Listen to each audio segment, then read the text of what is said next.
De olho em 2014, PT e PMDB acabam de anunciar a volta do bloco de oposição aqui na Assembleia. O que pensa a situação sobre o movimento dos adversários? Conversa comigo o líder do governo, deputado Bonifácio Mourão, do PSDB. Bem-vindo, deputado. Obrigado, prazer estar aqui de novo. É sempre um prazer para nós também. Deputado, o bloco muda a estratégia de atuação, tanto o PSDB quanto os partidos da base de atuação do governo aqui na Assembleia? Veja você, esse bloco, sendo constituído realmente, ele vai ter cerca de 20 deputados e se o PCdoB se afastar, eles ainda sobra para a base de governo um mínimo de 54 deputados. Com 54 nós temos condições de aprovar praticamente tudo, porque precisa de uma concentração maior da base, uma conscientização mais firme das suas obrigações, dos seus deveres. Evidentemente que isso ocorrerá e nós haveremos de aprovar aqueles projetos que são de interesse, não provavelmente do governo, mas do povo de Minas Gerais. Torna mais difícil a negociação em relação à votação? Porque, às vezes, há projetos que têm urgência, não é? Mas há sempre o recurso da obstrução. Formado o bloco, isso dificulta ainda mais, cria maiores facilidades para se obstruir?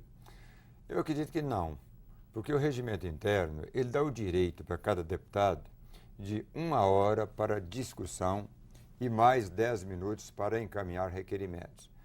O regimento interno, realmente, ele tem uma abertura muito grande e esta abertura, muitas vezes, é utilizada para obstrução. O objetivo é mais democrático, mas é utilizado mais para obstrução. Ora, se o regimento interno já dá o direito a cada deputado desse prazo todo, o fato de constituir ou não bloco, a meu ver, não influi. Então, por que a base precisa ficar mais coesa?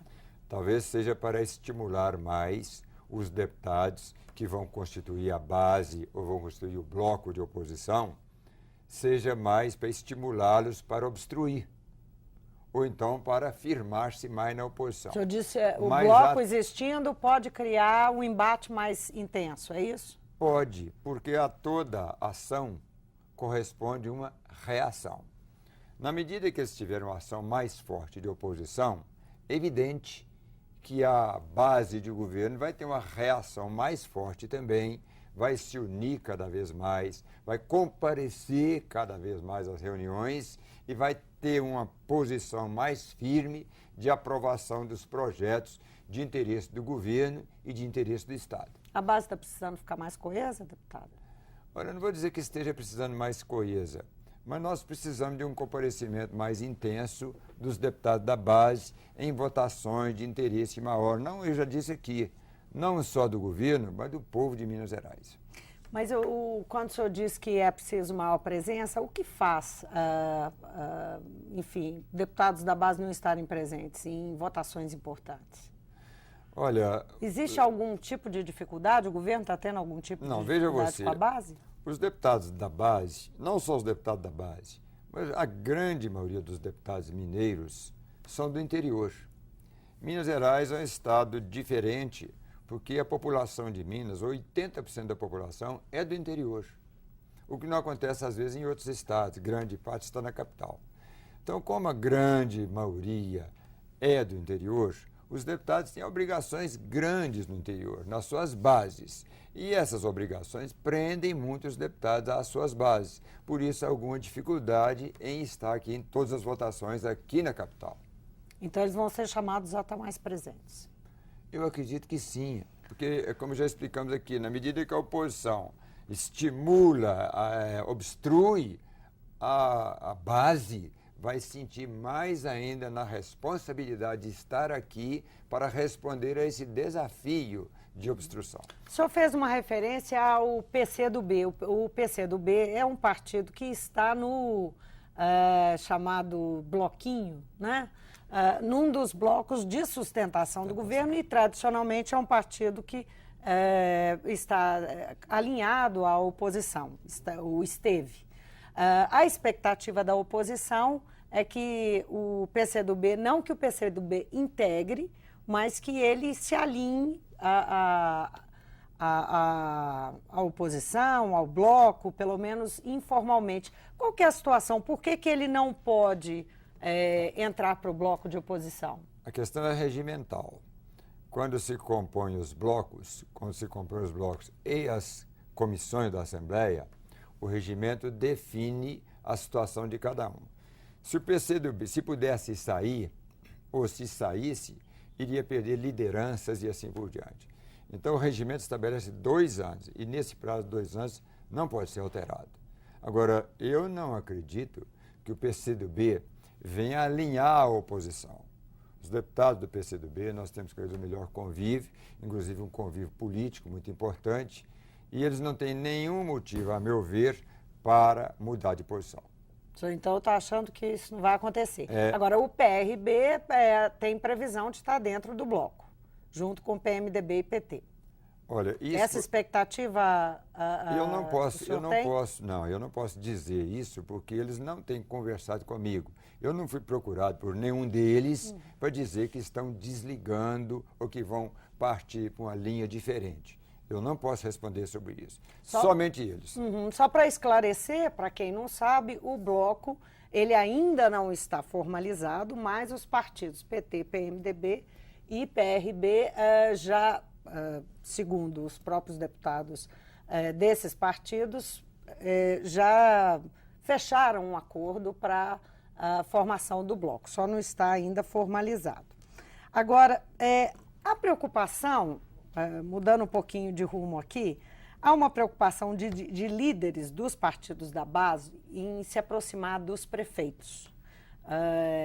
Os prefeitos que se queixam muitas vezes de falta de investimentos, de dificuldades em relação ao governo federal, mas também em relação ao governo estadual. Líderes partidários têm manifestado essa intenção de se aproximar. O governo do estado prevê, de alguma forma, mudar a relação, os investimentos com os municípios, nos municípios? Olha, a melhor forma do governo do estado se relacionar com prefeitos e municípios é o trabalho, é realizar obras. E estas obras têm sido realizadas. O governo Antônio Augusto Anastasia fez um balanço dos 10 anos de governo, 2003, 2013, lá no auditório da FIENG, e neste balanço o governo prova por A mais B que tem desenvolvido ações extremamente importantes para todos os municípios de Minas Gerais. Tanto que os dados, os números evidenciam que Minas Gerais, em termos de investimentos, está à frente do Rio de Janeiro, do Rio Grande do Sul, do Paraná, sem falar nos estados do Norte, do Nordeste, do Centro-Oeste. Então, se nós pegarmos, por exemplo, 2003, os investimentos de Minas em obras eram em torno de 770 milhões de reais. De 2003 a 2012, esses investimentos cresceram cerca de 370%, 330%. Isto é, passar de 770 milhões de reais para 3 bilhões e 200 milhões de reais. Investimentos na área da educação foram mais de 200% nesse espaço de tempo. Na área de saúde foram 297%. Na área de segurança foram 260%. Eu estou falando em termos de números, porque não dá num programa como este para falar no que o governo, quais foram as obras que o governo fez, que foram inúmeras. Então, não tem nada para aproximar mais o governo do município, do prefeito, da administração, do que trabalhar, fazer obras. Ultimamente, o governo, agora, recente, nos últimos dias, tem o programa Pro Município, que o governo vai investir, vai fazer doação de mínimo de 350 mil para o menor município de Minas Gerais, chegando até 1,5 milhão de doação. O BDMG abriu uma linha de investimentos que vai proporcionar cerca de financiamento de 3 milhões de reais por município. O município que desejar já pode providenciar os seus documentos, juros baratos, prazo de carência, prazo grande. É uma estratégia pensando em 2014, deputado? Uma estratégia do governo? Não, não é uma estratégia. É um trabalho que começou com choque de gestão em 2003, no início da administração Aécio Anastasia, e veio continuando ao longo do tempo, passando pelo Estado para resultados, até chegar à gestão para a cidadania. E isso leva o governo a índices espetaculares. Por exemplo, na educação, o IDEB, que é um órgão do Ministério da Educação, classifica Minas em primeiro lugar nos primeiros anos do ensino fundamental, em segundo lugar nos últimos anos do ensino fundamental e em terceiro lugar no ensino médio. Isso no Brasil, são dados do Ministério da Educação. Mas, deputado, o senhor está colocando resultados de Minas Gerais e a oposição insiste em dizer que Minas Gerais está quebrada. Não só a oposição, mas também alguns especialistas dizendo que Minas Gerais tem seríssimas dificuldades. O senhor acha que a situação é tão, tão tranquila assim para o Estado? Eu estou pronto para debater com qualquer um desses deputados que estão falando isso ou com qualquer um dos especialistas. Estou pronto para debater. Por que eu estou pronto para debater? Porque eles, pelo menos deputados de oposição, de propósito, eles confundem dívida fundada com déficit público. E é muito fácil fazer essa diferença. Se Minas estivesse quebrada, estaria fazendo todas essas obras que o governo Anastasia está fazendo e que o Aécio fez. Dívida fundada. Isso foi empréstimo, né? Não. Dinheiro de empréstimo. É dívida fundada. Todos os estados brasileiros devem. Todos os 27. Por quê? Porque essa dívida vem desde a década de 60. E em 1998 foram feitos contratos passando aquelas dívidas que estados tinham com bancos para a União. Hoje, Minas Gerais deve cerca de 60 bilhões de reais à União, mas os estados brasileiros todos devem. Agora, Minas Gerais não está tendo que tomar mais dinheiro para investir, para fazer obras. Deixa-me só terminar. Déficit público é outra coisa. E Minas zerou o déficit público com um choque de gestão em 2003.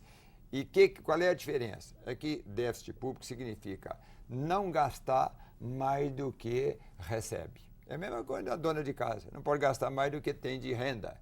É a mesma coisa o Estado. Agora, a dívida fundada é a dívida que vem ao longo do tempo e que está acontecendo com Minas. Por que Minas está tendo que tomar mais empréstimo? É porque a arrecadação neste país, 70% da arrecadação de tributos fica em Brasília. Não é só Minas, não, são todos os estados brasileiros, os municípios de modo geral, é a crueldade da política tributária deste país. É por isso que se fala tanto num novo pacto federativo, mas que nunca acontece, que o governo federal não quer. Deputado, o senhor já foi prefeito. Qual a importância que o senhor dá para os prefeitos na disputa de 2014? Que peso que eles vão ter? Olha, muito grande. O eleitorado brasileiro está todo nos municípios. Agora, os prefeitos, eles vão ter peso e tem, mas na medida que fizerem também uma administração boa, que o povo estiver gostando da sua administração. Tem muitos municípios que a oposição fica mais forte do que a administração, do que a situação. Por quê? Porque às vezes a administração não está agradando.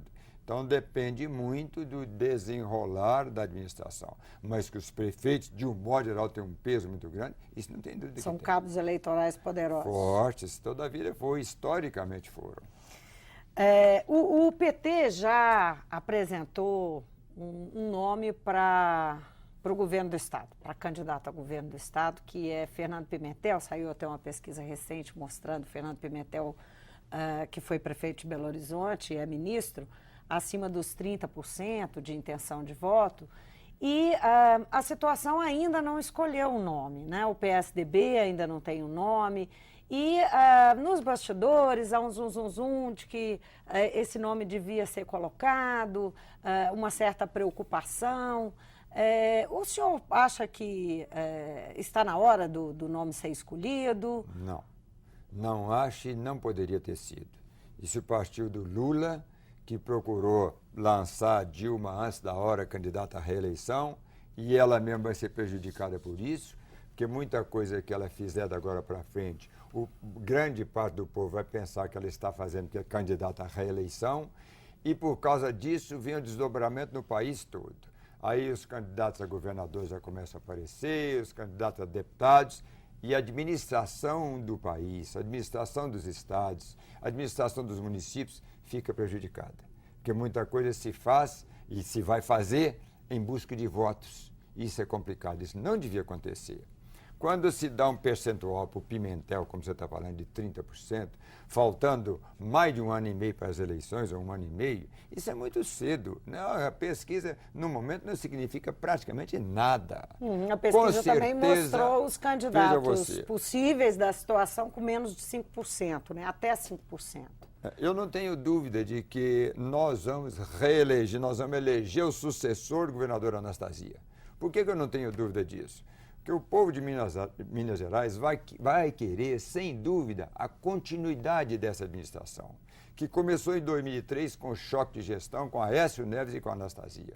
O povo de Minas Gerais não vai querer mudança na hora que sentir que o Estado realmente está melhorando a partir de 2003. E aí, com certeza, nós vamos reeleger, nós vamos conseguir reeleger, não, nós vamos conseguir eleger o candidato de Aécio Neves e de Anastasia para dar continuidade a essa administração. Até o final do ano a gente vai saber quem é o candidato? Acredito que sim, porque já será mais ou menos a ocasião, faltando menos de 1 ano para as eleições, e aí nós teremos com certeza um candidato em condições de dar seguimento a esse ritmo de administração que se faz em Minas Gerais a partir do choque de gestão e de 2003. Deputado, muitíssimo obrigada pela presença. Obrigado a você, obrigado a todos vocês.